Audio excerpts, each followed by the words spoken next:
बिल्कुल DGISPR ने भारत की तरफ से जो क्लस्टर बॉम्ब्स का इस्तेमाल किया जा रहा है कंट्रोल लाइन की दूसरी जानिब उसकी सख्ती से मजम्मत की है। अपने ट्वीट में उन्होंने यही कहा है कि भारत की तरफ से क्लस्टर बॉम्ब्स का इस्तेमाल जो है वो सरासर बैनुल अक़वामी क़वानीन के खिलाफ है और काबिल मजम्मत है। उनका ये भी कहना था कि कश्मीरी अपनी एक हक़ खुद इरादियत जो है वो जारी रखे हुए हैं। कश्मीरी अवाम की एक नई नस्ल जो है वो अपना हक़ खुद इरादियत के उसूल के लिए जद्दोजहद कर रही है और भारत का कोई हथियार कोई हथकंडा जो है कश्मीरियों की जद्दोजहद को दबा नहीं सकता, कुचल नहीं सकता।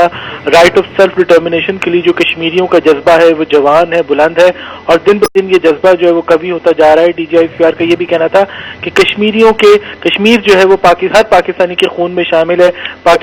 हर पाकिस्तानी बाशिंदे के खून में शामिल कश्मीर है और कश्मीर जब तक पाकिस्तान का हिस्सा नहीं बनता पाकिस्तानी अवाम जो है कश्मीरियों की सियासी अखलाकी हिमायत जो है वो जारी रखेंगे। इसके साथ ही उनका कहना था कि कश्मीरियों की एक इंडिजिनस फ्रीडम फाइटिंग है, इंडिजिनस स्ट्रगल है और वो इंशाल्लाह जरूर कामयाब होगी और पाकिस्तानी जो है कश्मीरियों की सियासी अखलाकी हिमायत जो है वो जारी रखेंगे। जी ठीक है, बहुत शुक्रिया सलमान, आप हमें तमाम तफसीलात से आगाह कर रहे थे।